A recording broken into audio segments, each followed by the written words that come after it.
نحمده ونصلي على رسوله الكريم اما بعد اعوذ بالله من الشيطان الرجيم بسم الله الرحمن الرحيم يا ايها النبي قل لازواجك ان كنتن تردن الحياة الدنيا وزينتها فتعالين امتعكن واسرحكن سراحا جميلا صدق اللہ العظیم۔ گزشتہ رات تراویح کی نماز میں الحمدللہ 22واں پارہ تلاوت کیا گیا جو کہ 21ویں تراویح تھی، اور اس 22ویں پارے میں سب سے پہلے سورۃ الاحزاب ہے، اور سورۃ الاحزاب کے 3 رکوع ان کا خلاصہ پہلے بیان ہو چکا ہے پارہ نمبر 21 کے ساتھ۔ آج کا جو خلاصہ ہوگا یہ سورہ احزاب رکوع نمبر 4 سے شروع ہوگا۔ تو رکوع نمبر 4 کے ابتدا میں اللہ تبارک و تعالی نے ازواج مطہرات کے لیے ایک حکم بیان فرمایا۔ اصل ہوا یہ کہ جب فتح خیبر ہو گئی تو اللہ تبارک و تعالیٰ کی طرف سے مسلمانوں کے لیے مال و دولت کی فراوانی ہو گئی، تو نبی پاک صلی اللہ تعالیٰ علیہ وآلہ وسلم کی ازواج نے بھی نبی پاک صلی اللہ علیہ وسلم کی خدمت میں حاضر ہو کر عرض کی کہ اللہ کے محبوب، ہمارا جو ہمیں ماہانہ خرچہ ملتا ہے اس میں ذرا اضافہ کیا جائے۔ تو جب یہ بات کہی تو نبی پاک صلی اللہ تعالیٰ علیہ وآلہ وسلم ناراض ہو گئے کہ بھئی میرے گھر میں رہتے ہوئے اور پھر دنیا کس طرح طلب۔ تو اس سے نبی پاک صلی اللہ تعالیٰ علیہ وآلہ وسلم نے 1 مہینے کے لیے اپنی ازواج سے علیحدگی اختیار کر لی، اور پھر اللہ تبارک و تعالیٰ نے یہ آیت مبارکہ اتاری اور فرمایا کہ میرے نبی آپ اپنی بیویوں کو بلائیں اور ان سے کہہ دیں کہ اگر جس کو دنیا چاہیے تو وہ آ جائے، اس کو خوب دنیا دے کے میں فارغ کر دیتا ہوں،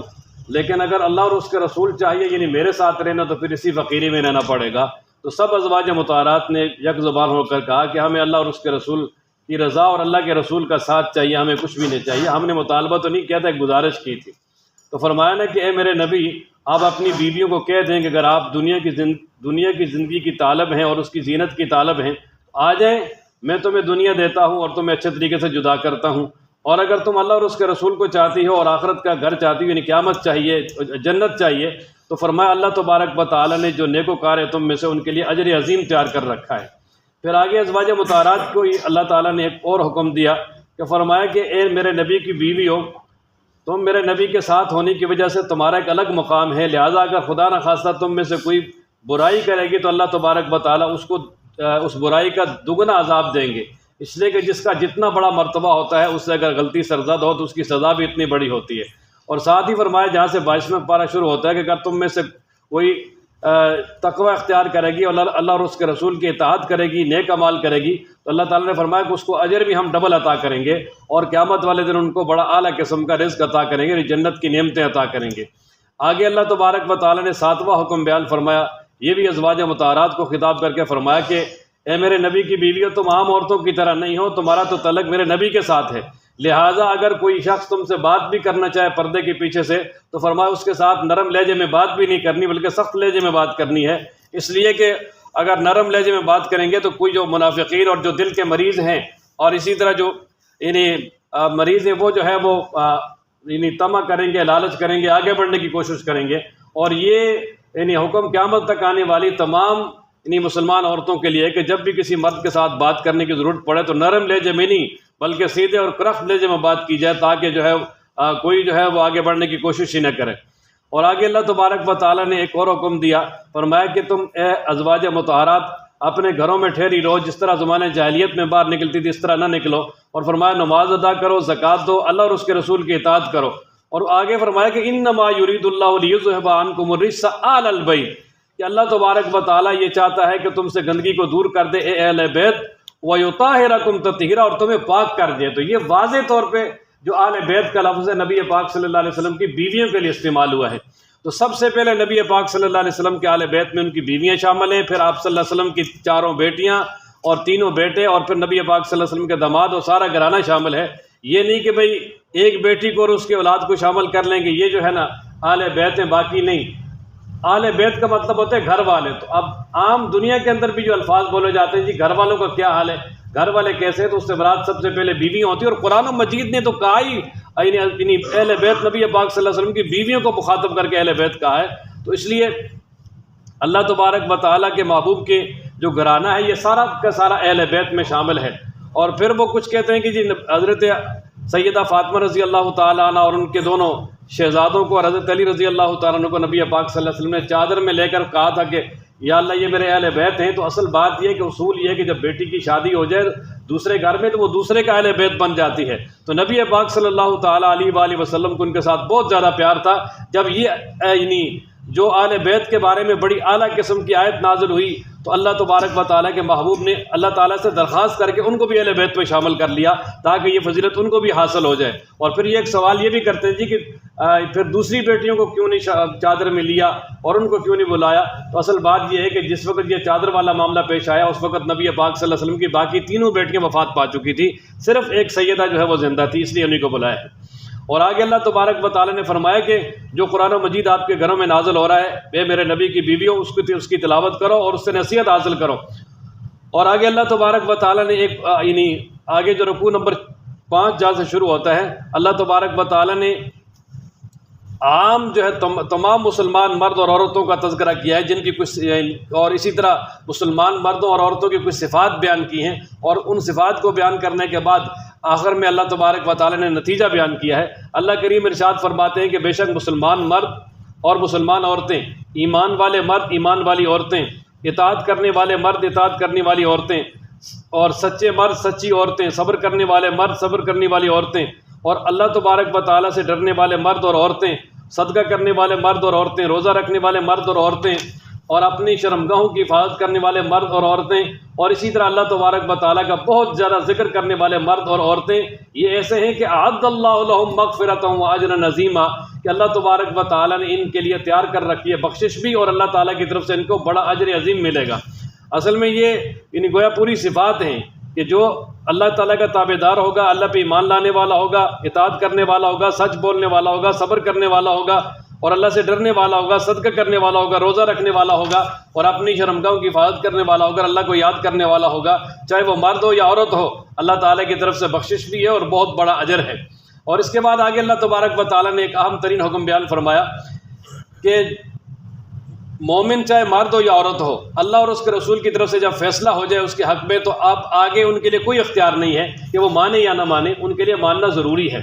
وَإِذْ تَقُولُ لِلَّذِي، آگے اللہ تبارک و تعالیٰ نے ایک بڑا اہم واقعہ اور ایک اہم حکم بیان کیا ہے۔ اصل میں زمانے جاہلیت میں یہ رواج تھا کہ جس آدمی کو منہ بولا بیٹا بنا لیا جاتا تو اس کو وہ حقیقی بیٹا سمجھتے تھے، وراثت بھی اور اسی طرح اس کے ساتھ نکاح وغیرہ کو بھی حرام سمجھتے تھے، اور اسی طرح جو متبنہ منہ بولا بیٹا ہوتا تھا اس کی جو بیوی ہے اس کو بھی حقیقی بہو سمجھا جاتا تھا، اور وہ جو سسر ہے اس کے ساتھ ہمیشہ کے لیے اس کے ساتھ وہ نکاح حرام ہوتا تھا، نکاح وغیرہ نہیں کرتے تھے۔ تو اللہ تبارک و تعالیٰ نے یہ رسم بد توڑنی تھی، اس لیے ہوا یہ کہ نبی پاک صلی اللہ علیہ وسلم کے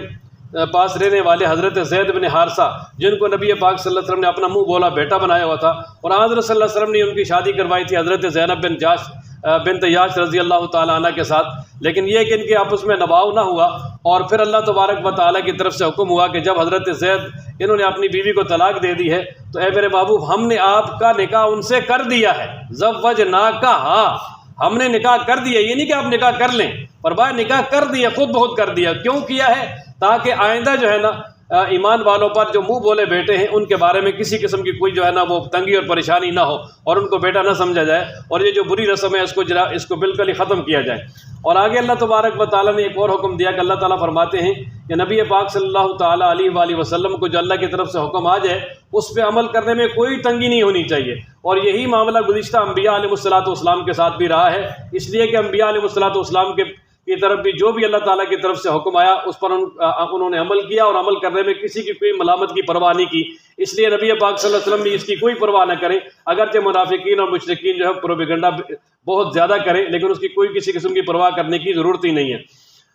آگے اللہ تبارک و تعالیٰ نے ایک اہم ترین حکم بیان فرمایا، اللہ تعالیٰ نے اعلان کر دیا کہ ما کان محمد ابا احد من رجالکم، کہ محمد صلی اللہ علیہ وسلم تم میں سے مردوں میں سے کسی کے باپ نہیں ہیں، اور مرد کا یعنی رجل کا اطلاق ہوتا ہے جب انسان بالغ ہو جاتا ہے۔ تو نبی پاک صلی اللہ تعالیٰ علیہ وآلہ وسلم کی کوئی اولاد نرینہ اولاد بالغ نہیں تھی، تینوں بیٹے بچپن میں فوت ہو گئے تھے، اس لیے فرمایا کہ زید تو بالغ آدمی ہے، اور اس کو نبی پاک صلی اللہ علیہ وسلم اس کے والد نہیں ہیں، وہ جو ہے جس کے ہیں اسی کے ہیں، اور فرمایا کہ حضرت صلی اللہ علیہ وسلم کے تو کوئی نرینہ اولاد جوان ہے ہی نہیں، اور فرمایا وہ اللہ کے رسول ہے اور خاتم النبیین ہے، اور اللہ تبارک و تعالیٰ سب کچھ جاننے والا ہے۔ آگے اللہ تبارک و تعالیٰ نے رکوع نمبر 6 میں ایمان والوں کو حکم دیا کہ اے ایمان والو، اللہ کو یاد کرو بہت زیادہ، اور اللہ تبارک و تعالیٰ کی پاکی بیان کرو صبح و شام۔ اللہ تبارک و تعالیٰ وہ ذات ہے جو تم پر اپنی رحمتیں نازل کرتی ہے، اور اس کے فرشتے تم پر رحمت کی دعائیں کرتے ہیں تاکہ تم کو اندھیروں سے نکال کر ایمان کی روشنی کی طرف لے آئے۔ اور فرمایا کہ اللہ تبارک و تعالیٰ ایمان والوں کے ساتھ بڑا ہی رحم دل ہے، اور اللہ تبارک و تعالیٰ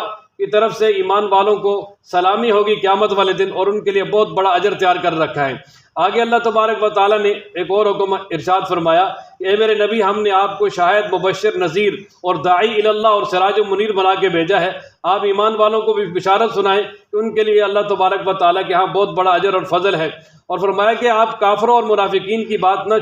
اپنی ان کی اطاعت نہ کریں، اور جو وہ تکلیفیں پہنچاتے ہیں آپ کو ان کی طرف بھی آپ توجہ نہ کریں، اللہ پہ بھروسہ کریں، اور اللہ تبارک و تعالیٰ ہی کافی ہے کارساز ہونے کے اعتبار سے۔ آگے اللہ تبارک و تعالیٰ نے ایک اور عام ترین حکم بیان فرمایا کہ اگر کسی عورت سے نکاح ہو جائے اور صرف نکاح ہوا ہے، رخصتی نہیں ہوئی، اور رخصتی سے پہلے اگر طلاق ہو جائے تو پھر فرمایا اس پہ عدت بھی لازم نہیں ہے۔ رخصتی ہونے کے بعد طلاق ہو جائے تو پھر تو عدت لازم ہے، لیکن رخصتی سے پہلے اگر طلاق ہو جائے، صرف نکاح ہوا ہے، تو اس پر عدت گزارنا لازم نہیں ہے۔ وہ اگر ایک دن پہلے طلاق ہوئی، اس کو دوسرے دن ہی کسی سے نکاح کر سکتی ہے۔ اور فرمایا کہ ان کو جب طلاق دو تو ان کو اچھے طریقے سے جوڑا دے کر اور کچھ حوصلہ افزائی کر کے اچھے طریقے سے فارغ کر دو۔ اور پھر آگے اللہ تبارک و تعالیٰ نے نبی پاک صلی اللہ علیہ وسلم کو خطاب فرمایا کہ اے میرے نبی، بے شک ہم نے آپ کے لیے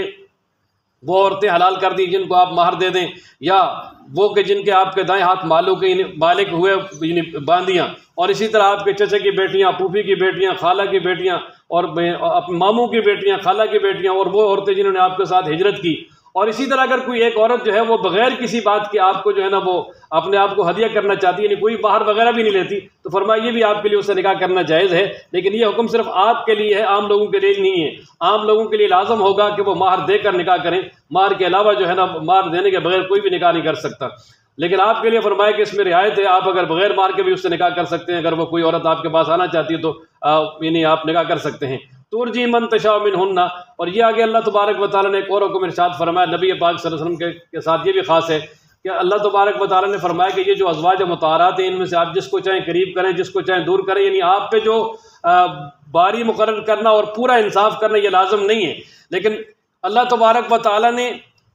یعنی اپنے محبوب کو یہاں پر اجازت بھی دی ہے، لیکن اس کے باوجود بھی پھر بھی نبی پاک صلی اللہ تعالیٰ علیہ وآلہ وسلم مکمل انصاف کرتے تھے، اور ساتھ یہ بھی فرماتے تھے کہ یا اللہ، یہ جو میں انصاف اور تقسیم کر رہا ہوں یہ وہ ہے جو میرے بس میں ہے، اور جو میرے بس میں نہیں ہے یا اللہ اس پہ مجھے مواخذہ نہ کرنا، یعنی دل کسی کی طرف زیادہ مائل ہے، کسی کی طرف کم مائل ہے، اس میں یا اللہ مواخذہ نہ کرنا۔ اور آگے اللہ تبارک و تعالیٰ نے آیت نمبر 52 میں نبی پاک صلی اللہ تعالیٰ علیہ وآلہ وسلم کو حکم دیا کہ میرے محبوب، یہ جو آپ کی ازواج مطہرات ہیں، جب انہوں نے آپ کو اختیار کر لیا اور کہا کہ ہمیں اور کچھ بھی نہیں چاہیے، ہمیں اللہ کے رسول کا ساتھ چاہیے، تو پھر فرمایا کہ اب جو ہے نا وہ آپ کسی عورت سے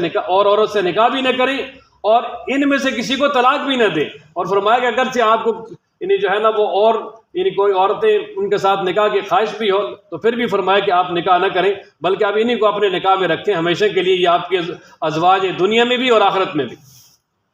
اور آگے رکوع نمبر 7 میں اللہ تبارک و تعالیٰ نے ایک اور حکم ارشاد فرمایا، اور یہ اصل میں اس کے شان نزول یہ ہے کہ نبی پاک صلی اللہ علیہ وسلم نے نکاح کیا حضرت زینب بنت جحش سے، اور کچھ لوگوں کو کھانے کے لیے بلایا، تو وہ کھانا کھا کے نبی پاک صلی اللہ علیہ وسلم کی چونکہ صحبت میسر ہو گئی، وہ غنیمت سمجھا، تو حضرت صلی اللہ علیہ وسلم کے پاس بیٹھ کے باتیں کرنے کے لیے، لیکن نبی پاک صلی اللہ علیہ وسلم بھی یہ چاہتے تھے کہ یہ چلے جائیں، اور وہ بیٹھے ہوئے ہیں۔ تو اللہ تبارک و تعالیٰ نے جب جو ہے نا یعنی یہ حالت دیکھی تو قرآن و مجید میں آیت اتار دی، فرمایا کہ اے ایمان والو، نبی پاک صلی اللہ علیہ وسلم کے گھروں میں مت جاؤ مگر یہ کہ آپ کو اجازت دی جائے، کھانے کے لیے جب اجازت دی جائے تو جاؤ اور کھانا کھا لو، اور فرمایا جب فارغ ہو جاؤ تو فوراً جو ہے وہاں سے نکل آؤ، وہاں باتیں کرنے کے لیے، دل بلانے کے لیے مت بیٹھ جاؤ، اس لیے کہ یہ بات نبی پاک صلی اللہ علیہ وسلم کو تکلیف پہنچاتی ہے، اور نبی پاک صلی اللہ علیہ وسلم تم سے جو ہے نا وہ شرماتے ہیں، اللہ تبارک و تعالیٰ حق بیان کرنے سے بالکل بھی نہیں شرماتے۔ اور اسی طرح فرمایا کہ اگر تم نے ازواج مطہرات سے یا کسی بھی عورت سے کوئی جو ہے نا وہ سامان وغیرہ طلب کرنا ہے، کوئی چیز لینی ہے، تو فرمایا پردے کے پیچھے سے ان سے سوال کر سکتے ہو، مانگ سکتے ہو، یہ فرمایا تمہارے اور ان کے دلوں کے لیے زیادہ پاکیزگی ہے۔ اور اللہ تبارک و تعالیٰ نے تمہیں قطعاً اجازت نہیں دی کہ اللہ تبارک و تعالیٰ کے رسول صلی اللہ علیہ وسلم کو تم تکلیف پہنچاؤ، اور یہ بھی اجازت نہیں ہے کہ نبی پاک صلی اللہ علیہ وسلم کی بیویوں کے ساتھ حضرت صلی اللہ علیہ وسلم کے دنیا سے جانے کے بعد بھی تم نکاح کرو۔ وجہ یہ ہے کہ وہ ازواج امہاتہم، کہ نبی پاک صلی اللہ علیہ وسلم کی بیویاں مائیں ہیں، اور ماں کے ساتھ جو وہ نکاح حلال نہیں ہے۔ اور آگے اللہ تبارک و تعالیٰ نے فرمایا کہ جو عورتیں ہیں وہ کن کے سامنے زینت ظاہر کر سکتے ہیں؟ تو فرمایا اپنے آبا و اجداد، اپنے یعنی باپ، اپنے بیٹے، اپنے بھائی، اپنے بھتیجے، اپنے یعنی وہ بھانجے، اور اسی طرح یعنی عورتیں، اور اسی طرح غلام وغیرہ، ان کے سامنے اپنی زینت کو ظاہر کر سکتی ہے، لیکن فرمایا اللہ تبارک و تعالیٰ سے ڈرتے ہیں، اللہ تعالیٰ ہر چیز پر گواہ ہے۔ اور آگے اللہ تبارک و تعالیٰ نے فرمایا کہ اے ایمان والو، اللہ تبارک و تعالیٰ اپنے نبی پہ رحمتیں بھیجتے ہیں، اور فرشتے نبی پاک صلی اللہ تعالیٰ علیہ وآلہ وسلم پر رحمت نازل کرنے کی اللہ تعالیٰ سے دعا کرتے ہیں، اور اے ایمان والو تم بھی نبی پاک صلی اللہ علیہ وسلم پر درود و سلام بھیجو۔ اور آگے فرمایا کہ جو لوگ اللہ اور اس کے رسول کو تکلیف پہنچاتے ہیں، اللہ تعالیٰ نے دنیا بھی ان پہ لعنت کی ہے اور آخرت میں بھی، اور ان کے لیے ذلیل کرنے والا عذاب تیار کر رکھا ہے۔ اور فرمایا کہ وہ لوگ جو ایمان والے مردوں اور عورتوں کو ناجائز تکلیف پہنچاتے ہیں، تو فرمایا انہوں نے بھی بہت بڑا بہتان اپنے ذمہ لیا ہے اور بہت بڑا گناہ کمایا ہے، اللہ تبارک و تعالیٰ اس کی سزا ان کو دیں گے۔ اور آگے رکوع نمبر 8 میں اللہ تبارک و تعالیٰ نے ارشاد فرمایا کہ اے میرے نبی، آپ اپنی بیویوں کو، اپنی بیٹیوں کو، ایمان والی عورتوں کو کہہ دیں کہ یدنین علیہن من جلابیبہن، کہ جب بھی باہر جائیں تو وہ بڑی چادر اوڑھ لیں اپنے اوپر، مکمل طور پہ پردہ کر لیں۔ یہ بات زیادہ قریب ہے اس بات کے کہ وہ پہچانی جائے، ان کو تکلیف نہ پہنچائی جائے۔ اور اگر اب آگے اللہ تبارک و تعالیٰ نے روح سخن منافقین کی طرف پھیرا کہ اگر یہ منافقین باز نہ آئے تو، اور اسی طرح یہ جو ارد گرد میں یعنی نفاق لیے پھرتے ہیں اور نفاق کے اوپر بڑے پکے ہیں، تو فرمایا اگر یہ باز نہ آئے تو ہم ان کو ایسی سزا دیں گے یہاں ٹھہر بھی نہیں سکیں گے، اور فرمایا ان پہ اللہ کی لعنت ہے، جہاں بھی یہ پکڑے جائیں ان کو پکڑ کے قتل کیا جائے گا۔ اور فرمایا اللہ تبارک و تعالیٰ کا پہلے بھی ایسے لوگوں کے بارے میں یہی نظریہ اور معاملہ تھا۔ اور آگے اللہ تعالیٰ نے فرمایا کہ لوگ آپ سے قیامت کے بارے میں پوچھتے ہیں، تو میرے محبوب آپ کہہ دیں قیامت کا علم اللہ تبارک و تعالیٰ کے ساتھ ہے، لیکن اللہ کے پاس ہے، لیکن یہ یاد رکھو کہ تمہیں کیا معلوم کہ قیامت شاید قریب ہی ہو، اور واقعتاً بھی قریب ہے، اس لیے کہ جس کا وقت مقرر ہو جائے اب وہ چاہے اس کے آنے میں کتنی ہی دیر کیوں نہ ہو، فرمایا کہ اس کا وقت جس نے آنا ہے وہ قریب تر ہی ہے۔ اور آگے رکوع نمبر 9 جہاں سے شروع ہوتا ہے، اس کا آخری رکوع، اس میں اللہ تبارک و تعالیٰ نے فرمایا اے ایمان والو، یعنی ان لوگوں کی طرح نہ ہو جاؤ جنہوں نے موسیٰ علیہ السلام کو تکلیف پہنچائی، کہ موسیٰ علیہ السلام پر بہت سارے الزامات بھی لگائے، یہاں تک کہ ان کی ذات پہ بھی الزام لگایا، اور اللہ تبارک و تعالیٰ نے ان تمام الزامات سے ان کو بری کیا۔ اور اللہ تبارک و تعالیٰ کہ ہاں موسیٰ علیہ السلام کا بڑا مقام تھا، تو حضرت صلی اللہ علیہ وسلم کے بارے میں امتیوں کو فرمایا کہ تم نے ایسی تکلیف نہیں پہنچانی حضرت صلی اللہ علیہ وسلم کو۔ اور آگے اللہ تبارک و تعالیٰ نے فرمایا کہ اے ایمان والو، تقوی اختیار کرو اور سیدھی اور سچی بات کہو، اللہ تبارک و تعالیٰ تمہارے اعمال بھی درست کرے گا، تمہارے گناہ معاف کرے گا، اور جو شخص اللہ اور اس کے رسول کی اطاعت کرے گا وہ بڑا ہی کامیاب ہے۔ اور آگے اللہ تبارک و تعالیٰ فرماتے ہیں کہ یہ جو امانت ہے ہماری، امانت سے مراد جو ہے نا وہ احکام شرعیہ والی امانت ہے، یعنی جن کے یعنی فرائض اور واجبات کہ جن کے کرنے پہ ثواب ملتا ہے، جن کے نہ کرنے پہ گناہ ملتا ہے، تو اللہ تبارک و تعالیٰ فرماتے ہیں کہ اس امانت کو ہم نے سب سے پہلے آسمانوں پہ پیش کیا، پھر زمینوں پہ، پھر پہاڑوں پہ، سب نے انکار کر دیا اور وہ اس کو اٹھانے سے ڈر گیا، لیکن انسان نے اس کو اٹھا لیا، لیکن انسان نے اٹھا کے اس نے گویا اپنے اوپر ایک طرح کا ظلم ہی کیا ہے کہ اب وہ جب اس کو برداشت نہیں کر سکے گا تو ظاہر ہے پھر اس کا نقصان ہوگا۔ لیکن اللہ تبارک و تعالیٰ فرماتے ہیں کہ اس کا پھر نتیجہ یہ ہوگا کہ جو منافقین ہیں، اور چاہے مرد ہو یا عورت، جو مشرکین ہیں چاہے وہ مرد اور عورت جو بھی ہوں، فرمایا وہ ان کے لیے اللہ تبارک و تعالیٰ نے بڑا سخت قسم کا عذاب کا تیار کر رکھا ہے، اور ان کو عذاب دیا جائے گا۔ اور جو لوگ یہ جو اللہ تعالیٰ کی طرف سے اوامر اور نواہی ہیں اور جو اللہ کی امانت ہے، اس کو اپنے سینے سے لگا لیں گے اور اس پر عمل کریں گے، اور گویا اس امانت کا مرکزی کردار قرآن و مجید ہے کہ قرآن و مجید کو مانیں گے، اس کے احکامات پہ عمل کریں گے، تو فرمایا اللہ تبارک و تعالیٰ اور یعنی ان کی طرف رجوع کرے گا اپنی رحمت کے ساتھ، اور اللہ تعالیٰ ان کو بخش بھی دے گا، اور ان کے لیے اللہ تبارک و تعالیٰ نے آخرت میں بڑے انعامات تیار کر رکھے ہیں۔ اس کے بعد آگے سورہ فاطر ہے، اور یہ اس کے بعد سورہ سبا ہے، اور یہ صورت بھی مکی صورت ہے، ہجرت سے پہلے نازل ہوئی ہے۔ اور مکی صورتوں کے بارے میں نے آپ کو بنیادی بات بتائی ہے کہ مکی صورتوں میں زیادہ تر 3 مضمون بیان ہوتے ہیں: اللہ کی توحید، نبی پاک صلی اللہ علیہ وسلم کی رسالت اور قیامت، اور اس کے علاوہ باقی جو ہے نا وہ قصص اور واقعات، اور اسی طرح انسانوں کو نصیحت حاصل کرنے کے لیے مختلف واقعات اور مختلف چیزیں بیان کی جاتی ہیں۔ تو اس سورہ مبارکہ میں بھی ایسے ہی ہے۔ اللہ تبارک و تعالیٰ ابتدا میں فرماتے ہیں، اور اس کا نام سورہ سبا اس لیے ہے کہ اس میں آگے قوم سبا کا تذکرہ ہے۔ اللہ تبارک و تعالیٰ ابتدا میں فرماتے ہیں کہ تمام تعریفیں اس اللہ کے لیے جس کے لیے ہے جو کچھ آسمانوں میں جو زمینوں میں ہے، اور آخرت میں بھی ساری تعریف اللہ تبارک و تعالیٰ کی ہوگی، اور اللہ تبارک و تعالیٰ جانتا ہے جو زمین کے اندر جاتے ہیں، جیسے دانہ وغیرہ جو زمین سے نکلتا ہے، جیسے نباتات وغیرہ، اور اسی طرح جو آسمان سے اترتا ہے، جو آسمان میں چڑھتا ہے، وہ سب کچھ اللہ تعالیٰ کے علم میں ہے۔ اور آگے فرمایا کہ کافر جو ہے نا وہ قیامت کے بارے میں جو ہے وہ بڑے ہی جو ہے نا غافل ہیں، اور وہ آپ سے سوال کرتے ہیں کہ ہاں وہ کہتے ہیں کہ قیامت آئے گی نہیں۔ فرمایا کہ ان سے کہہ دیں میرے رب کی قسم قیامت ضرور آئے گی، اللہ تبارک و تعالیٰ اس قیامت کو لے کر آئیں گے، اور اللہ تبارک و تعالیٰ سے کوئی چیز بھی پوشیدہ نہیں ہے، ایک ذرہ کے برابر بھی کوئی چیز پوشیدہ نہیں ہے۔ اللہ تبارک و تعالیٰ سب کو نکال کر سب کو اللہ تعالیٰ نے لوح محفوظ میں محفوظ کیا ہوا ہے، اور پھر آگے اللہ تبارک و تعالیٰ قیامت والے دن جب احتساب کریں گے اور سب کچھ سامنے لے آئیں گے، اور اس کے بعد جو ہے نا ایمان والے جو ہوں گے ان کو اللہ تبارک و تعالیٰ اچھا بدلہ عطا کریں گے، اور جو دین کے خلاف کام کرنے والے ہیں اللہ تبارک و تعالیٰ کی طرف سے ان کے لیے سخت قسم کا عذاب ہوگا اور شدید قسم کا عذاب ہوگا۔ آگے اللہ تبارک و تعالیٰ نے ایک اور دلیل بیان فرمائی کہ یہ جو مکہ والے یہ اگر مانتے نہیں تو نہ مانیں، لیکن جو اہل کتاب میں سے صحیح قسم کے لوگ ہیں فرمائے وہ قرآن کو مانتے ہیں، اس لیے کہ قرآن و مجید کی حقانیت اور اس کی ساری بشارتیں پہ ان کی کتابوں میں موجود تھیں۔ اور آگے اللہ تبارک و تعالیٰ کافروں کے بارے میں فرماتے ہیں کہ کافر نبی پاک صلی اللہ علیہ وسلم کے بارے میں کہتے تھے کہ کیا ہم آپ کو ایسا شخص نہ بتا دیں جو یہ کہتا ہے کہ جب تم یعنی زمین میں دفن کر دیے جاؤ گے اور جب تم ٹکڑے ٹکڑے ہو جاؤ گے، روزے رضا ہو جائے گا، تمہیں دوبارہ پیدا کیا جائے گا، تو نعوذ باللہ وہ کہتے تھے جی یہ تو اللہ تبارک و تعالیٰ پر جھوٹ بول رہے ہیں، یا یہ ہے کہ یہ مجنون ہے۔ تو فرمائے کہ نہیں، ایسی بات نہیں ہے، یہ حقیقت ہے، اللہ تبارک و تعالیٰ قیامت قائم کریں گے اور اللہ تبارک و تعالیٰ اس پر قادر ہیں۔ اور پھر آگے اللہ تعالیٰ نے دعوت فکر دی کہ کیا وہ دیکھتے نہیں ہیں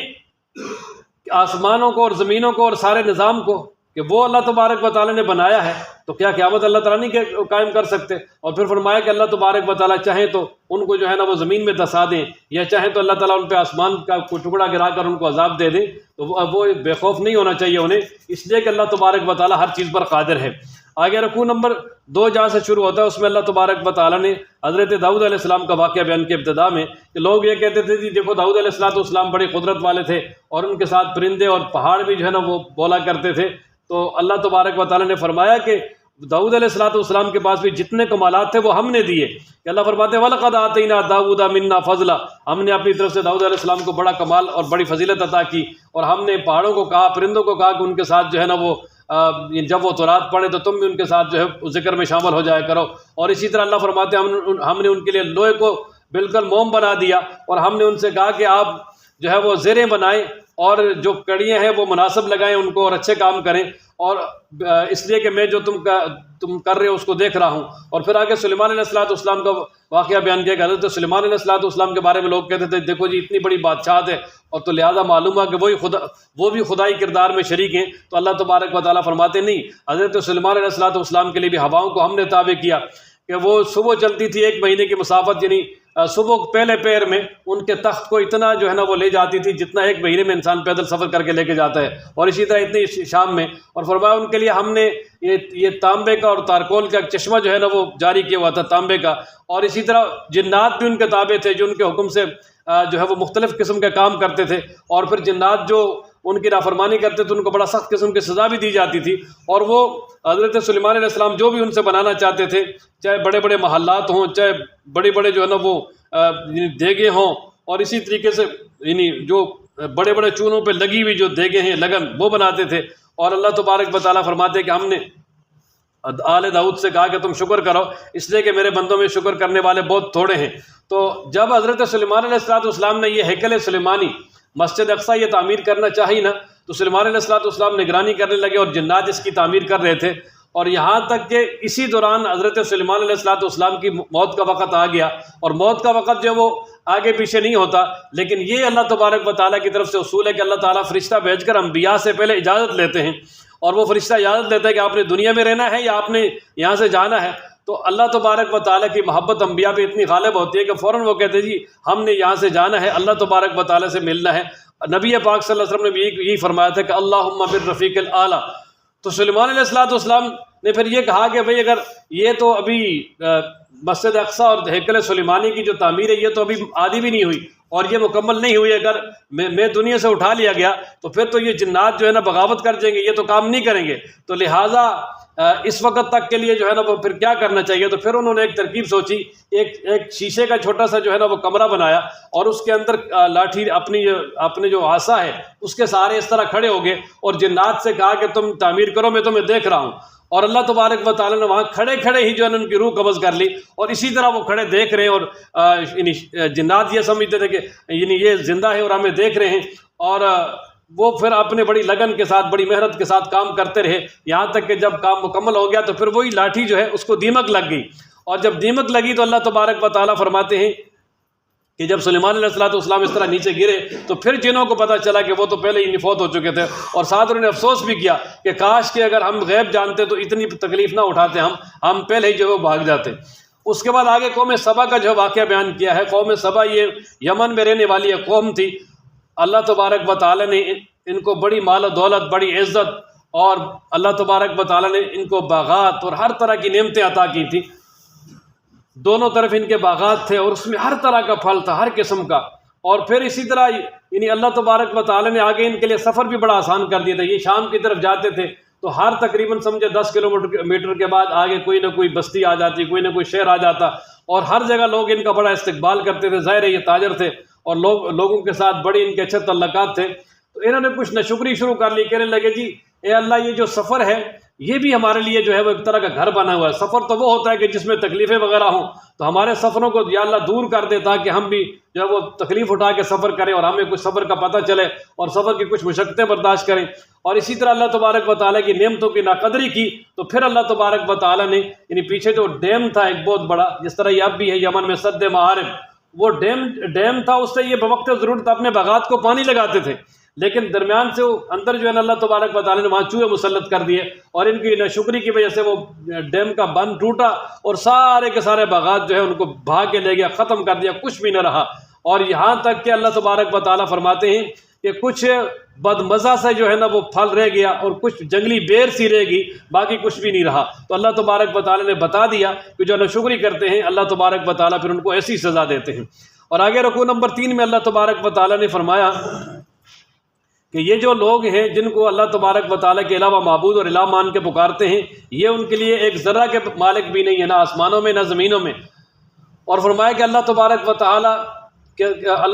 و تعالیٰ کی ذات اور صفات میں کوئی بھی شریک نہیں ہے۔ اور پھر فرمایا کہ ان کو یہ سہارا ہے کہ ہمارے یہ معبودان قیامت والے دن ہماری سفارش کریں گے، تو فرمایا سفارش بھی اللہ تعالیٰ کے ہاں صرف وہی کر سکتا ہے جس کو اللہ اجازت دیں گے۔ اور اللہ تبارک و تعالیٰ نے سفارش کا قیامت والے دن یہ اصول مقرر کیا ہے کہ کوئی کافر کوئی سفارش کر بھی نہیں سکتا، اور کسی کافر اور فاسق کسی کافر کے حق میں سفارش قبول بھی نہیں ہوگی۔ سفارش کریں گے بھی مومن اور یعنی قبول بھی مومنوں کے حق میں ہوگی۔ اور اس کے بعد آگے اللہ تبارک و تعالیٰ نے اپنی قدرت پہ دلیل بیان فرمائی ہے۔ فرمایا کہ میرے محبوب ان سے سوال کریں کہ آسمانوں اور زمینوں میں رزق دینے والا کون ہے؟ فرمایا اللہ تبارک و تعالیٰ ہے۔ اور پھر اسی طرح آگے فرمایا کہ ان لوگوں سے آپ یہ کہہ دیں کہ میں کون سا تم سے مزدوری مانگتا ہوں اور میں کون سا تم سے تبلیغ کا اجر مانگتا ہوں، میں تو مفت تبلیغ کرتا ہوں، تم میری بات کو کیوں نہیں مانتے؟ اور پھر آگے رسالت کا اس بات کیا، اللہ فرماتے ہیں ہم نے آپ کو تمام جہانوں کے لیے، تمام لوگوں کے لیے بشیر و نذیر بنا کے بھیجا ہے، لیکن اکثر لوگ جو ہے وہ سمجھتے نہیں ہیں۔ تو اس لیے وما ارسلناک الا کافۃ للناس، یہ نبی پاک صلی اللہ تعالیٰ علیہ وآلہ وسلم ساری انسانیت کے لیے نبی ہیں۔ پہلے انبیاء علیہ والسلام ایک قوم کے لیے ہوتے تھے یا ایک بستی کے لیے ہوتے تھے، آپ صلی اللہ علیہ وسلم کی نبوت اور رسالت عالمی ہے۔ اور پھر آگے اللہ تبارک و تعالیٰ نے رکوع نمبر 4 میں کافروں کا کچھ ایک مکالمہ بیان کیا۔ اللہ تبارک و تعالیٰ فرماتے ہیں جو کافر ہیں وہ کہتے تھے ہم اس قرآن پہ بھی ایمان نہیں لائیں گے، اور جو قرآن و مجید سے پہلے جو کتابیں گزری ان پہ بھی ایمان نہیں لائیں گے۔ تو اللہ تبارک و تعالیٰ نے فرمایا میرے محبوب آپ کاش کے قیامت کا منظر دیکھ لیتے کہ جب یہ قیامت میں کھڑے ہوں گے تو ایک دوسرے کی طرف بات کو لوٹائیں گے، جس طرح وہ مجرم دو مل کے جرم کرتے ہیں نا، تو پھر وہ جب پکڑے جائیں تو پھر وہ وعدہ معاف گواہ بن جاتے ہیں، کہتے اس نے کیا، دوسرے کہتے اس نے کیا ہے۔ اللہ فرماتے ہیں کہ وہ جو کمزور ہیں جن کو پیچھے لگایا ہے وہ اپنے پیچھے لگانے والوں کو کہیں گے کہ اگر تم نہ ہوتے تو ہم ایمان والے ہوتے، اور وہ کہیں گے یار ہم نے تمہیں حق سے تو نہیں روکا، جب حق تمہارے پاس آ گیا تھا تم ہماری بات نہ مانتے، تم خود بخود رکے ہو، لہذا اب جو ہے نا وہ تم خود بذات خود مجرم ہو، اپنے جرم ہم پہ نہ لگاؤ۔ اور پھر وہ کمزور کہیں گے نہیں بلکہ دن رات کا مکر فریب یہ سب جو ہے نا وہ یعنی تمہاری وجہ سے تھا، اس وقت تو تم کہہ رہے تھے کہ ہم اللہ کے ساتھ شریک ہیں اور ہم بھی اللہ کے جو ہے نا وہ بڑے قریب ہیں، لہذا آپ جو ہے نا وہ اللہ تبارک و تعالیٰ کی پوجا نہ کرو، ہماری پوجا کرو۔ اور اس وقت تم نے ہمیں اپنے پیچھے لگایا اور ہم تمہارے پیچھے لگ کے حق سے بہک کے اب ہمارا کچھ کرو، لیکن وہ کوئی بھی کسی کا کچھ بھی نہیں کریں گے۔ وہاں اللہ تبارک و تعالیٰ کی طرف سے دونوں فریقوں کے لیے سخت قسم کا عذاب ہوگا۔ اور آگے رکوع نمبر 5 میں اللہ تبارک و تعالیٰ فرماتے ہیں کہ یہ جو تمہارے مال اور اولاد ہیں کہ جن کے بارے میں تم سمجھتے ہو کہ یہ ہمیں نجات دلائیں گے، اور اللہ تبارک و تعالیٰ کے ہاں یہ کوئی نجات نہیں دلا سکتے۔ ہاں جس نے نیک اعمال کیا اور ایمان لایا اس کے لیے اللہ تبارک و تعالیٰ کی طرف سے بڑا اچھا قسم کا بدلہ ہوگا، اور اللہ تبارک و تعالیٰ ان کو اعلیٰ قسم کی جنت میں گھر عطا کریں گے جو بڑے ہی امن والے ہوں گے۔ لیکن فرمایا کہ جو ہماری آیتوں میں ہمیں ہماری آیتوں میں جو کوشش کرتے ہیں، یعنی ہمیں عاجز کرنے کی کوشش کرتے ہیں، تو اللہ تعالیٰ فرماتے ہیں کہ ان کو قیامت والے دن عذاب دیا جائے گا۔ اور پھر آگے اللہ تبارک و تعالیٰ نے فرمایا کہ یہ لوگ مال و متاع پہ ان کو بڑا گھمنڈ ہے، تو ان سے کہہ دیں کہ بے شک اللہ تبارک و تعالیٰ رزق کو پھیلاتا ہے جس کے لیے چاہتا ہے، جس کے لیے تنگ کر دیتا ہے۔ لیکن فرمایا کہ اگر کسی کو اللہ نے رزق دیا ہے اور وہ اس میں سے خرچ کرتا ہے تو فَهُوَ يُخْلِفُ، اللہ تبارک و تعالیٰ اس کے اس رزق کا بدل عطا کریں گے، نعم البدل، اور وہ بہترین رزق دینے والا ہے۔ اور اللہ فرماتے ہیں قیامت والے دن ہم ان سب کو جمع کریں گے، اور اللہ تبارک و تعالیٰ فرشتوں سے کہیں گے کہ کیا یہ لوگ تمہاری عبادت کرتے تھے؟ کیونکہ مشرکین کہتے تھے نا یہ فرشتے اللہ کی بیٹیاں ہیں، تو فرشتے کہیں گے اللہ آپ پاک ہیں، آپ ہمارے کارساز ہیں، ہماری یہ عبادت نہیں کرتے تھے، یہ تو شیطانوں کی عبادت کرتے تھے، یعنی مطلب شیطان کے پیچھے لگ کے یہ جو ہے نا سارے کے سارے کرتب اور معاملات کرتے تھے۔ ہم نے تو بالکل بھی جو ہے نا ان کو اپنی عبادت کا حکم دیا ہی نہیں، اور نہ ہی ہم ان کی عبادت پہ خوش ہیں۔ اور پھر اسی طرح آگے بھی اسی چیز کو اللہ تبارک و تعالیٰ نے مختلف انداز میں بیان فرمایا کہ قیامت والے دن کوئی کسی قسم کو ایک دوسرے کو نفع نقصان نہیں دے سکیں گے، اور کوئی یعنی قیامت والے دن کوئی کسی قسم کا ایک دوسرے کے لیے یعنی فریاد رس بھی نہیں بن سکے گا، اور کوئی کسی کی تکلیف کو دور نہیں کر سکے گا۔ اور آگے اللہ تبارک و تعالیٰ فرماتے ہیں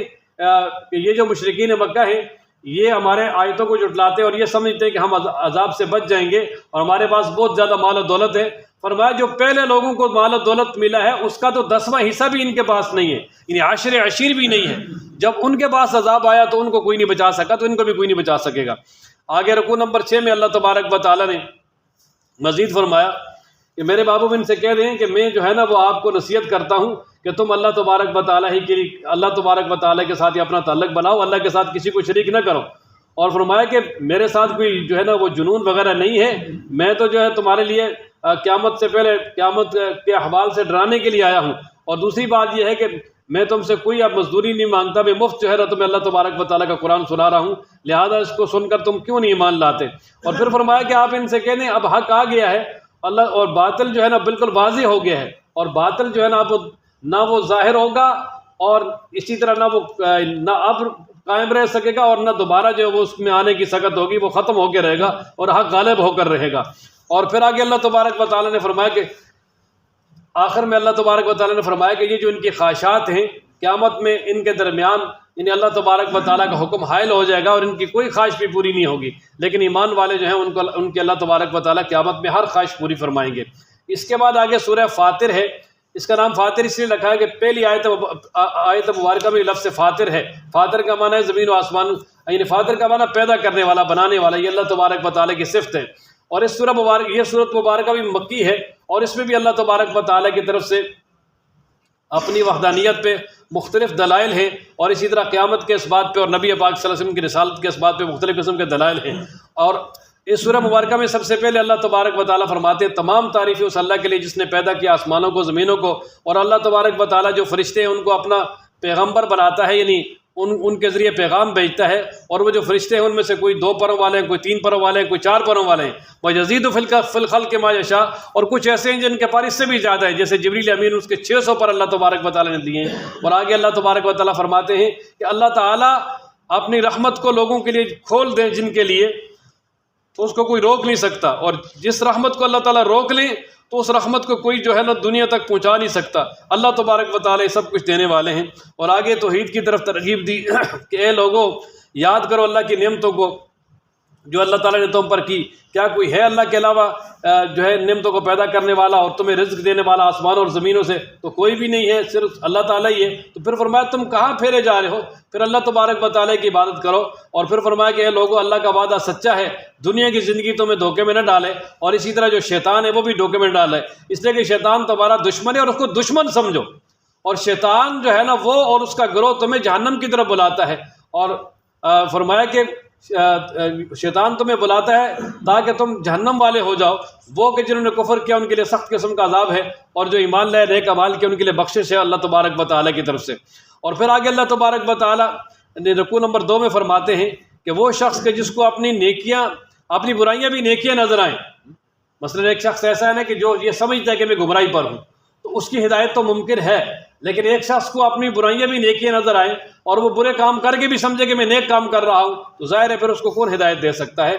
اس کو تو ہدایت کی طرف لانا ہے ہی ممکن ہی نہیں ہے۔ اور پھر آگے فرمایا کہ یہ جو مشرکین ہیں یہ اپنے آپ کو سمجھتے ہیں کہ ہم حقیقت پر ہیں، ہدایت پر ہیں، اور یہ اپنے برے اعمال کو بھی اچھے سمجھتے ہیں تو پھر یہ کہاں ایمان لا سکتے ہیں؟ لہٰذا آپ اگر یہ ایمان نہ لائیں تو ان کے پیچھے اپنی مبارک جان کو ختم نہ کریں۔ اور آگے اللہ تبارک و تعالیٰ نے دلیل بیان فرمائی اپنی قدرت کاملہ اور وحدانیت پر کہ اللہ تبارک و تعالیٰ وہ ذات ہے جو ہوائیں چلاتا ہے اور پھر اس کے ساتھ بادلوں کو اٹھاتا ہے اور پھر اس کو ہانک کر جو ہے بنجر زمین کی طرف لے جاتا ہے اور وہاں برساتا ہے اور وہ بارش کی وجہ سے بنجر زمین بھی جو ہے آباد ہو جاتی ہے۔ تو کذالک النشور، یہ ساتھ ہی جو ہے نا وہ قیامت پہ دلیل بیان کر دی کہ جس طرح اللہ تعالیٰ پانی بارش برسا کے بنجر زمین کو آباد کرتا ہے، اسی طرح اللہ تعالیٰ قیامت والے دن تمہیں بھی قبروں سے نکال کر یعنی اپنے کٹہرے میں کھڑا کرے گا۔ اور فرمایا کہ جس شخص کو عزت چاہیے تو وہ ادھر ادھر نہ بھاگے، اللہ سے عزت تلاش کرے، اس لیے کہ عزت کے خزانے اللہ کے پاس ہیں اور اللہ تبارک و تعالیٰ کی طرف ہی پاکیزہ کلمات چڑھتے ہیں اور نیک اعمال چڑھتا ہے، یعنی جو بھی نیک عمل کیا جاتا ہے وہ اللہ کے دربار میں پیش ہوتا ہے، اللہ تبارک و تعالیٰ اس کو قبول کرتے ہیں۔ اور آگے اللہ تبارک و تعالیٰ نے جو ہے مزید ایک اور دلیل بیان فرمائی کہ اللہ ہی وہ ذات ہے جس نے تم کو مٹی سے پیدا کیا، پھر تمہیں آگے پانی کے قطرے سے پیدا کیا اور پھر تمہارے لیے بیویاں بنائیں۔ اور فرمایا کہ جو یعنی کوئی حاملہ عورت اپنے پیٹ میں بچہ اٹھاتی ہے یا یہ کہ جو اس کا بچہ پیدا ہوتا ہے یا جس کو جتنی بھی عمر ملتی ہے یا جس کی عمر کم ہے یا زیادہ ہے، فرمایا یہ ساری کی ساری چیزیں اللہ تعالیٰ نے لوح محفوظ میں محفوظ کر رکھی ہیں اور اللہ کے علم میں ہیں۔ اور جب یہ ساری کی ساری چیزیں اللہ کے علم میں ہے تو اور یہ سب کچھ کرنے والا بھی اللہ ہے تو پھر اللہ ہی کی عبادت کی جائے، اس کے ساتھ کسی کو شریک نہ کیا جائے۔ اور آگے اللہ تعالیٰ نے مزید دلیل بیان فرمائی کہ یہ جو دو سمندر ہیں یہ بالکل برابر نہیں ہے، ایک تو ہے میٹھا ہے اور اس کا پانی بڑا اچھا ہے اور دوسرا جو ہے وہ کھارا ہے اور اس کا پانی پیا بھی نہیں جاتا۔ لیکن یہ فرمایا کہ پانی پینے میں تو فرق ہے لیکن اللہ تبارک و تعالیٰ نے اس کھارے سمندر میں اور بہت سارے فائدے رکھے ہیں، ان میں سے ایک یہ ہے کہ وہاں سے تم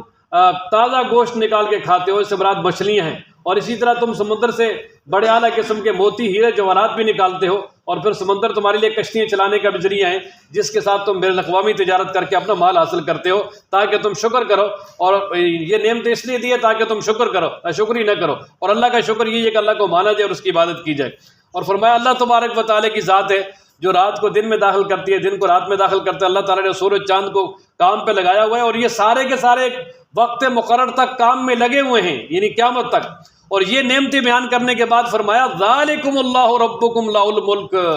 یہ اللہ تبارک و تعالیٰ ہے جو تمہارا رب ہے اور اسی کی ساری بادشاہی ہیں، اور جن کو تم اللہ کے علاوہ پکارتے ہو وہ تمہارے لیے کھجور کے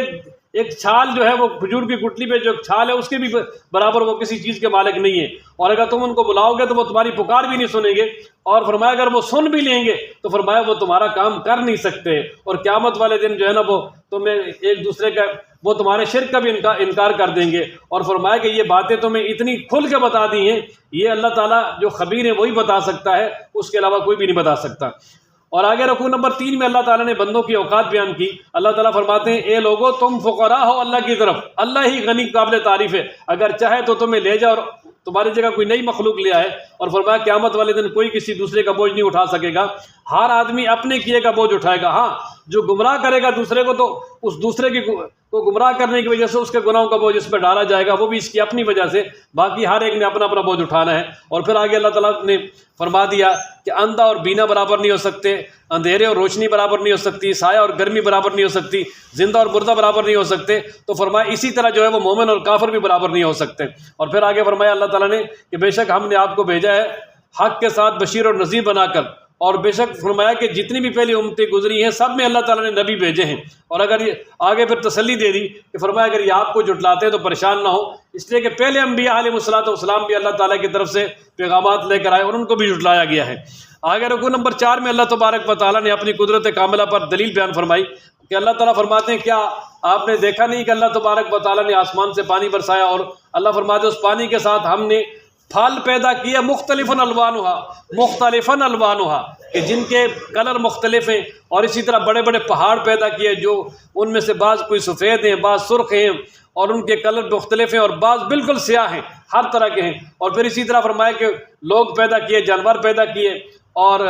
اسی طرح یعنی چوپائے جو گھر میں پالے جاتے ہیں وہ پیدا کیے مختلفاً الوانہ، ان کے بھی کلر مختلف ہیں۔ آپ دیکھیں نا انسانوں میں کہ جس طرح انگریز ہیں ان کا کلر بالکل سفید ہے، پھر حبشی اور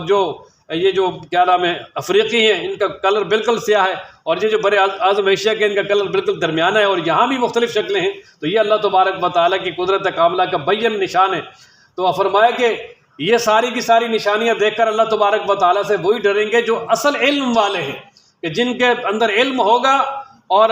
اللہ تبارک و تعالیٰ کی طرف سے معلومات نہیں بلکہ علم ہوگا جو صحیح ہے، حقیقی علم ہے، فرمایا ان چیزوں کو دیکھ کر وہی اللہ تبارک و تعالیٰ کی قدرت کاملہ پر یقین بھی رکھیں گے اور اللہ تبارک و تعالیٰ سے وہ ڈرتے بھی ہیں۔ اور آگے ان کی کچھ صفات بیان کر دی کہ وہ علم والے جو اللہ تعالیٰ کی کتاب کی تلاوت بھی کرتے ہیں، نماز بھی پڑھتے ہیں، اور جو ہم نے ان کو دیا اس میں سے خرچ بھی کرتے ہیں پوشیدہ علانیہ، اور پھر وہ ایسی تجارت کی امید رکھتے ہیں کہ جس میں کبھی خسارہ نہیں ہوگا، اور اللہ تبارک و تعالیٰ قیامت والے دن ان کو پورا بدلہ عطا فرمائیں گے۔ اور پھر آگے اللہ تبارک و تعالیٰ نے اسی طرح اپنے قدرت کاملہ پہ مختلف دلائل بیان کیے، اور پھر اس کے بعد جو اس سورہ مبارکہ کا آگے رکوع نمبر 5 ہے اس میں مزید اللہ تعالیٰ نے دلیل بیان کر دی کہ اللہ تبارک و تعالیٰ زمین و آسمان کی پوشیدہ جو غیب ہے ان کو بھی جانتا ہے، اور اللہ تبارک و تعالیٰ نے تمہیں زمین میں خلیفہ بنایا ہے، جو کفر کرے گا اس کے کفر کا وبال بھی اس پر ہوگا، اور کافر جو ہے اللہ تبارک و تعالیٰ کی ناراضگی ان کے لیے جو وہ بڑھتی جا رہی ہے، اور کافر جو ہے ان کے لیے نقصان ہی بڑھتا جا رہا ہے۔ اور فرمایا کہ جو تمہارے معبودان جن کو تم بنا رہے ہو، فرمایا کہ بتاؤ انہوں نے کیا چیز جو ہے نا وہ پیدا کی ہے، یا یہ کہ یہ آسمانوں اور زمینوں میں اللہ کے ساتھ شریک ہیں؟ نہیں، فرمایا کوئی بھی شریک نہیں ہے اللہ تبارک و تعالیٰ کے ساتھ، اللہ نے سب چیزیں اکیلے بنائی ہیں، وہ اکیلے یہ چلا رہا ہے سارا نظام۔ اور آگے اللہ تعالیٰ نے فرمایا کہ اگر اللہ تعالیٰ، یہ اللہ ہی کی قدرت ہے کہ اللہ تعالیٰ نے آسمانوں اور زمینوں کو روکا ہوا ہے اپنی اپنی جگہ پہ، فرمایا اگر یہ اپنی جگہ سے گر جائیں تو فرمایا اللہ تبارک و تعالیٰ کے سوا ان کو کوئی بھی نہیں روک سکتا۔ اللہ تبارک و تعالیٰ نے ان کو جو ہے نا وہ ایک جگہ پہ ٹھہرایا ہوا ہے، اور اللہ تبارک و تعالیٰ ہی ان کو ایک جگہ پہ ٹھہرا کے سارے کا سارا نظام چلا رہے ہیں۔ اور پھر آگے اللہ تبارک و تعالیٰ نے آخر میں دعوت فکر دی کہ ان لوگوں کو چاہیے کہ یہ جو ہے زمین میں چلیں پھریں اور دیکھیں کہ ظالموں اور کافروں کا کیا انجام ہوا، اور آخر میں فرمایا جی کہ لوگوں کے گناہ اتنے زیادہ ہیں کہ اگر اللہ تبارک و تعالیٰ ان کے گناہوں کی وجہ سے اس زمین کو تباہ کرنا چاہیں، برباد کرنا چاہیں، تو پھر اس زمین پہ ایک جانور بھی نہ رہے، بالکل ختم ہو جائے۔ لیکن اللہ تبارک و تعالیٰ رحمت والے ہیں، اللہ کریم نے ایک وقت مقرر کیا، اس وقت تک اس زمین و آسمان کے نظام کو چلائیں گے اور اس کی ہلاکت کو مؤخر کیا ہوا ہے۔ آگے سورہ یاسین ہے، اور اس کا نام سورہ یاسین اس لیے کہ پہلی آیت جو ہے حروف مقطعات ہیں اور وہ اس میں ہے یاسین، اور یہ بھی مکی صورت ہے۔ اس کے بنیادی مضامین ہیں وہی ہیں توحید، رسالت اور قیامت، اور اس میں سب سے پہلے اللہ تبارک و تعالیٰ نبی پاک صلی اللہ علیہ وسلم کی رسالت کا اثبات کرتے ہیں۔ رسالت پہ جو ہے نا وہ اللہ تبارک و تعالیٰ اسی رسالت کی تاکید اور اس کی پختگی بیان کرتے ہیں۔ اللہ تعالیٰ فرماتے ہیں یاسین، یہ بعض کے نزدیک نبی پاک صلی اللہ علیہ وسلم کا نام ہے، تو اس لیے یہاں پر یا موضوع مسلم تھا، یا یاسین، کہ اے یاسین قسم ہے قرآن حکیم کی، انک لمن المرسلین، بے شک آپ جو ہے اللہ کے رسولوں میں سے ہیں، سیدھے راستے پر ہیں، اور اللہ تبارک و تعالیٰ جو غالب رحم کرنے والے ہیں اسی نے یہ کتاب آپ پر اتاری ہے۔ کیوں؟ تاکہ آپ اس قوم کو ڈرائیں کہ جن کے آباء و اجداد کے پاس کوئی بھی نبی نہیں آیا اور وہ غافل ہیں۔ اور فرمایا بعض پر تو یہ بات ثابت ہو چکی ہے کہ وہ ایمان نہیں لائیں گے، ان میں سے اکثر پر یہ بات ثابت ہو چکی ہے کہ وہ ایمان نہیں لائیں گے۔ اللہ فرماتے ہیں کہ ہم نے ان کی گردنوں میں توق ڈال دیا ہے اور وہ ٹھوڑیوں تک ہے، اور یعنی ان کے سار اٹھائے ہوئے اس توق کی وجہ سے، اور فرمایا کہ ان کے ادھر دائیں بائیں ہر طرف ہم نے دیوار لگا دی ہے، بس وہ دیکھ بھی نہیں سکتے۔ یعنی مطلب یہ کہ